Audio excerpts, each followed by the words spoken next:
crisis de inseguridad, de violación a los derechos humanos y de corrupción. Solo algunos datos nos pueden dar una idea de la gravedad que tenemos enfrente. En el año 2000, por ejemplo, se cometían aproximadamente 13.000 homicidios. Sin embargo, el año pasado, en el 2015, esa cifra creció a más de 20.000.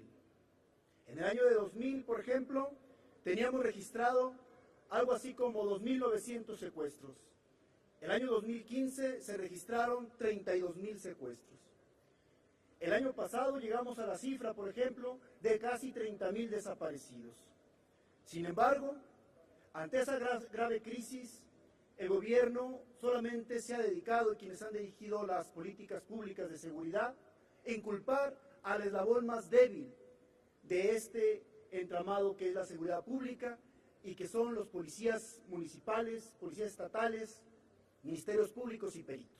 Al grado que en el año 2008 se hizo una reforma que vino a dañar más los de por sí derechos que tenían estos servidores públicos, quitándoles lo que es la estabilidad en el empleo. Una reforma que violenta sus derechos humanos, que contempla el primer artículo constitucional, que contradice otros principios constitucionales como es el debido proceso, el derecho a audiencia y defensa, el derecho a tener un juicio.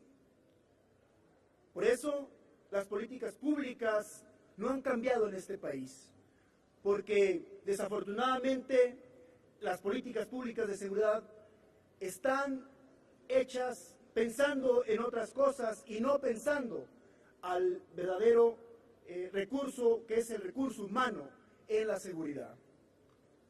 Es importante señalar todo eso porque si visualizamos las precariedades en las que trabajan los policías y sobre todo los policías municipales, nos podemos hoy dar cuenta porque este país cada día se va agravando en seguridad o inseguridad pública. Por ejemplo, aun cuando los recursos han crecido exponencialmente para la seguridad, de todas maneras la seguridad no cambia, al contrario, se está complicando. Por ejemplo, en el tema de lo que fue el FOSEC, que se creó en el 98 y hasta el año pasado, que se cambió de nombre, se han otorgado algo así como más de 106.000 millones de pesos y sin embargo con las cifras que dábamos no ha mejorado la policía ni la inseguridad. Pues ¿cómo va a mejorar si el 40% de los policías municipales ganan menos de 5.000 pesos? Yo les preguntaría a ustedes, ¿alguno de ustedes quisiera ir a trabajar arriesgando la vida por menos de 5.000 pesos al mes? Pero además agréguenle que la mayoría de sus policías no tienen seguridad social.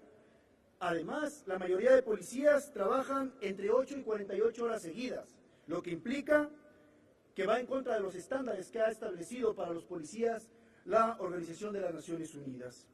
Más aún, en México, un policía debe vigilar cerca de 960 personas, algo que está también fuera de las normatividades internacionales. Las policías tienen graves problemas de recursos humanos y de otro tipo y materiales. ¿Cómo pueden enfrentar entonces al crimen organizado y a los problemas de inseguridad, como ya decía? Por eso, hoy venimos a pedir en esta reforma que nos solidaricemos con quienes van y pueden cambiar la seguridad. Si no le hacemos justicia a los buenos policías y a los ministerios públicos y peritos, entonces no puede haber seguridad pública en este país. Porque podemos gastar el dinero que ustedes quieran, pero no habrá una mejor seguridad si no ponemos al centro del debate del problema de seguridad a quien debe estar ahí, que es al ser humano, al hombre que tiene familia, que es al policía y al Ministerio Público, al que le debemos dar una verdadera carrera policial, una carrera ministerial, con todos los incentivos posibles para que en este país ser Ministerio Público, ser policía, sea un honor y no sea como hoy, algo despreciable para muchos.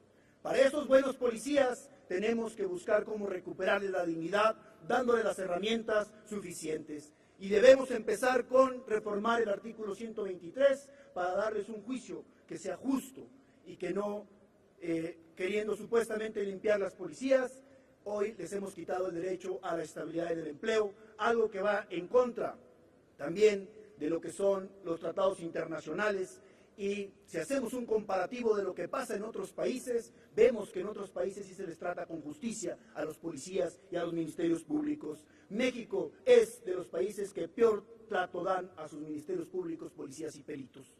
Es momento que volteemos a ver a quienes pueden darle un giro a lo que es la política pública. Hoy los invito a que desde la reforma del 123 constitucional, hoy que viene la discusión también en lo que es el mando mixto policial, pensemos en que los policías y ministerios públicos sí necesitan un régimen especial, pero donde también sus derechos humanos, sus derechos laborales estén contemplados. Es cuanto, Presidenta.